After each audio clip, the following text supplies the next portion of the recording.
vamos a terminar el estudio de la cláusula penal con el análisis de la llamada cláusula penal enorme.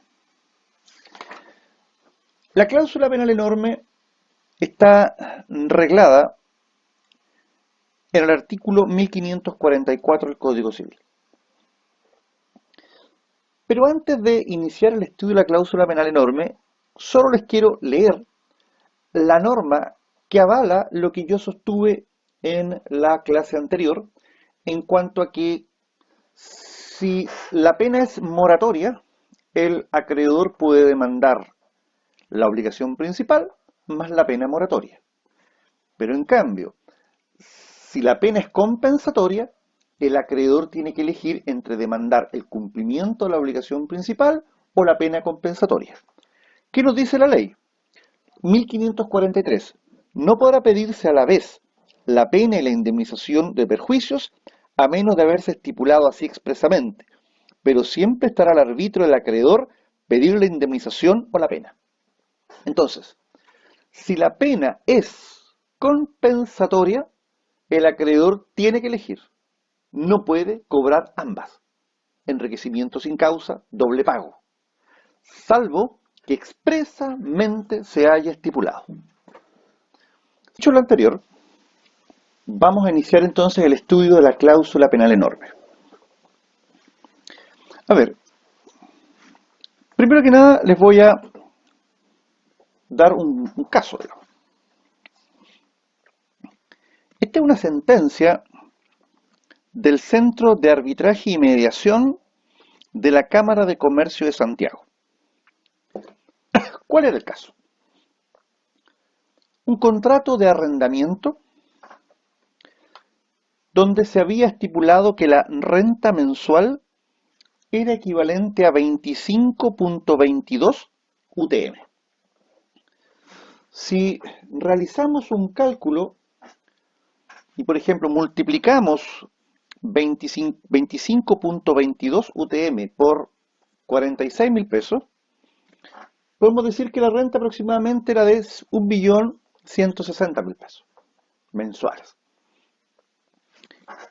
Y resulta que se había estipulado una pena moratoria, es decir, por el atraso, que consistía en el pago de 2 UTM, o sea, cerca de 100.000 pesos, por cada día de atraso. Si calculamos, si promediamos que los meses tienen 30 días, bueno, si el arrendatario se atrasaba los 30 días, en el mes la pena ascendía a las 60 UTM. Entonces, renta mensual, 25 por 22 UTM, pena, si nos atrasábamos el mes, 60 UTM, o sea, cerca de 2.700.000 pesos. Entonces, la pregunta que tenemos que hacernos y que nos va a resolver el artículo 1544 es, bueno, ¿es posible que las partes estipulen cláusulas penales por montos ilimitados? ¿La autonomía de la voluntad permite que mañana convengamos cláusulas penales que puedan significar montos exorbitantes? Bueno, el artículo 1544 realiza una distinción con respecto a contratos conmutativos, contrato de mutuo y en contratos en los cuales hay obligaciones de valores inapreciables o indeterminados. Y en cada una de esta categorización, el Código Civil otorga un mecanismo de solución para hacer frente a la situación cuando la pena es excesiva. Y dice lo siguiente. Primero, contrato conmutativo. ¿Qué dice el inciso primero de la ley? Cuando por el pacto principal una de las partes se obligó a pagar una cantidad determinada como equivalente a lo que por la otra parte debe prestarse, y la pena consiste asimismo en el pago de una cantidad determinada, podrá pedirse que se rebaje de la segunda todo lo que exceda al duplo de la primera, incluyéndose esta en aquel. Esto es matemática, no es física cuántica, esto es matemática. A ver,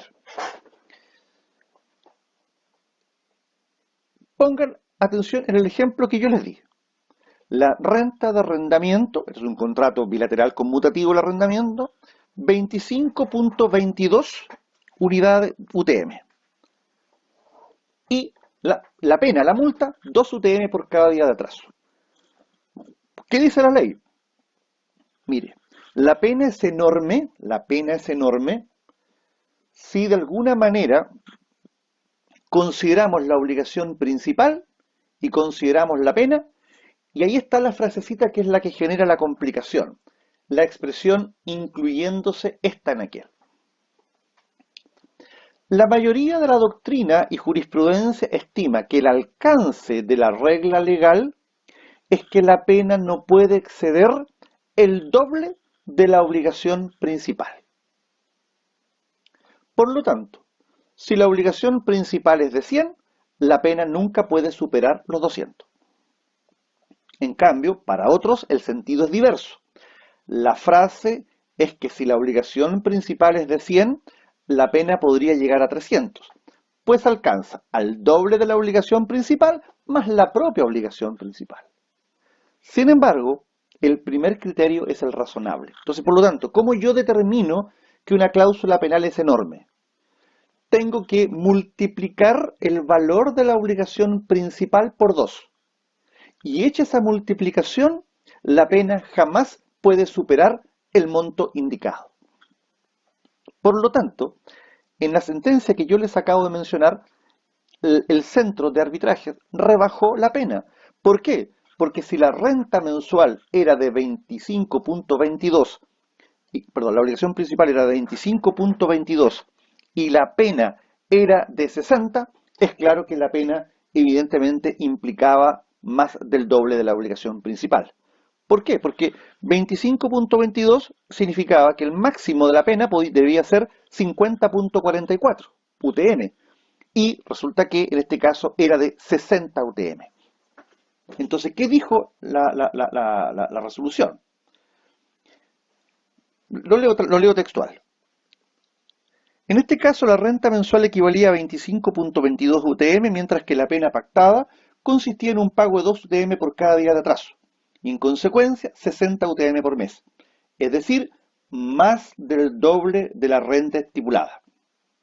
Es por ello que aún en rebeldía del demandado, el árbitro procedió a rebajarles a la suma equivalente al doble de la renta pactada, 50.44 UTM. Sin embargo, podría sostener que se trata de una pena de valor indeterminado, no sé, ya es un tema que escapa a lo que estamos conversando. Entonces, desde ese punto de vista, si ustedes tienen que, digamos, convenir o estipular en un contrato bilateral, oneroso, conmutativo, una pena, siempre tengan el cuidado, sea que la pena sea compensatoria o moratoria, nunca excederse de la regla del artículo 1544. Nunca la pena puede ser más del doble de la obligación principal. En segundo lugar, tenemos los contratos de mutuo. La ley dice en este caso, esto es el inciso tercero del artículo 1544, dice que la disposición anterior no se aplica al mutuo ni a las obligaciones de valor inapreciable o indeterminado. En el primero se podrá rebajar la pena en lo que exceda al máximo de interés que es permitido estipular. Por lo tanto, en un contrato de mutuo, si los intereses exceden del máximo legal, en este caso, acuérdense que los intereses son la pena moratoria, en este caso, ellos han de ser reducidos. ¿Reducidos a cuánto? Al máximo legal. Entonces, cuando se pactan intereses por la mora, lo que implica una cláusula penal, y eso se excede en el máximo que es permitido estipular, la sanción es que los intereses se rebajen al interés corriente, de acuerdo al artículo 8 de la ley 18.010. no al máximo permitido estipular, como lo señala el artículo 1544. Por ello se sostiene que este artículo 8 dejaría sin aplicación el 1544 en el caso de que el mutuo sea de dinero. Luego, el 1544 se mantendría vigente únicamente para los mutuos que no fueren de dinero, o sea, de cosas fungibles. Pero lo importante es tener claro que si mañana los intereses superan los máximos permitidos estipular, la pena se reduce ¿de qué forma? Se reduce a los intereses corrientes. Y finalmente, cuando se trata de obligaciones de valor inapreciable o indeterminado, la rebaja le corresponde al juez. Y el juez tiene como criterio de rebaja la prudencia. Por lo tanto, el juez prudencialmente hará la rebaja de la pena. En la segunda, dice, se deja la prudencia del juez moderarla, cuando atendidas las circunstancias pareciera enorme. Ahí yo les puse un ejemplo, digamos. Se aplicó esta disposición en un caso en que un abogado convino en el contrato de prestación de servicios con su cliente de que si se le revocaba el poder durante el juicio, sus honorarios serían los equivalentes a la mitad de la herencia por la cual se estaba pleiteando. Entonces, ¿qué es lo que dijo el juez? Este pacto entre el abogado y el cliente, ¿cierto? De alguna manera no es muy conveniente para el cliente, porque el cliente en cualquier momento puede revocarle el poder al abogado. Pero eso no significa que el abogado se vaya a llevar a todo evento la mitad de la herencia que se estaba discutiendo en el juicio. Entonces el juez dijo, mire, sí, si le revocan, tiene derecho a los honorarios, pero no por la cuantía que se había convenido. Y se le rebajó, en este caso, al abogado el monto. Con eso entonces terminamos lo que es la cláusula penal. Y terminamos también lo que es la evaluación de los perjuicios. Ahora vamos a ver lo que es el incumplimiento recíproco. Hace muchas clases atrás nosotros venimos discurriendo en la idea de que solo uno de los contratantes incumpla. ¿Dónde nosotros hicimos referencia al incumplimiento recíproco? Nosotros hicimos referencia al incumplimiento recíproco en materia de resolución de contrato. Cuando nosotros decíamos, mire, quien demanda la resolución de contrato tiene que ser un contratante que haya cumplido o este ya no ha cumplido. O sea, un contratante diligente. Y nos formulamos la pregunta, ¿qué pasa cuando hay incumplimiento recíproco de los contratantes en un contrato bilateral? Y concluíamos que hoy en día los tribunales de justicia declaran la resolución, pero no le conceden indemnización de perjuicio a ninguno de ellos. Pero ahora veamos de nuevo esto del incumplimiento recíproco por parte de los dos contratantes. A ver, cuando ambos contratantes han incumplido y uno de ellos demanda al otro, ¿qué alternativas de defensa o qué estrategias defensivas tiene el demandado? Primero, la excepción de contrato no cumplido y segundo, el derecho de retención. ¿Qué es la excepción de contrato no cumplido? Bueno, es un mecanismo de defensa en los contratos bilaterales para negarse a cumplir su propia obligación mientras la parte demandante o contraparte no cumpla a su vez o no se allane a cumplir la suya. Los requisitos de procedencia de esta defensa son que se trate de un contrato bilateral, que la contraparte contra quien se opone la excepción no haya cumplido ni se allane a cumplir alguna obligación emanada del mismo contrato, y que la obligación del acreedor contra quien se opone la excepción sea una obligación exigible. ¿Qué efectos produce oponer esta defensa en el juicio? Suspender el cumplimiento del pago.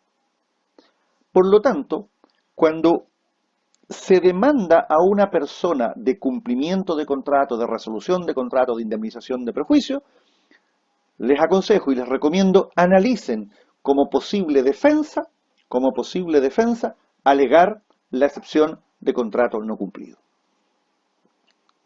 Y la segunda línea de defensa es el derecho legal de retención. El derecho legal de retención. A ver, el derecho legal de retención consiste en la facultad que tiene el deudor de una obligación de entregar o restituir una cosa perteneciente al acreedor de ella, para negarse a ello mientras no se le pague o no se le asegure el pago de lo que se le deba en razón de esa misma cosa. ¿Cuál es el fundamento del derecho legal de retención para oponerlo como defensa? Bueno, la equidad y evitar, obviamente, digamos, en el fondo es la equidad, o la llamada autotutela legítima o garantía en sentido amplio. Les pongo un ejemplo. Imagínense ustedes, contrato de arrendamiento. El arrendatario debe rentas, pero el arrendatario ha hecho inversiones en la casa, no de aquellas que él tenga que soportar, sino de aquellas que tiene que soportar el arrendador. Se produce el término del contrato. ¿Qué le dice el arrendador? Váyase. ¿Qué le dice el arrendatario? Me voy. Y el arrendador le dice, váyase y págueme las rentas. ¿Qué dice el arrendatario? Estoy claro, debo las rentas, pero no me voy. Y no me voy porque a su vez usted me está debiendo dinero producto de estas mejoras. Entonces, vamos a leer dos normas en materia de arrendamiento que reglamentan lo que les acabo de señalar para que ustedes vayan internalizando este concepto del derecho legal de retención. 1937. En todos los casos en que se debe indemnización al arrendatario, no podrá ser éste expelido o privado de la cosa arrendada sin que previamente se le pague o se le asegure el importe por el arrendador. O sea, si mañana el arrendatario debe rentas de arrendamiento, nos vamos a un juicio de terminación de contrato de arrendamiento por no pago de rentas. El arrendador gana el juicio. Vamos con el lanzamiento del arrendatario, pero el arrendatario invoca en la etapa de cumplimiento del fallo de que a su vez a él se le debe una indemnización. Bueno, mientras esa indemnización no se le pague o no se le garantice su pago, él no puede ser lanzado del inmueble.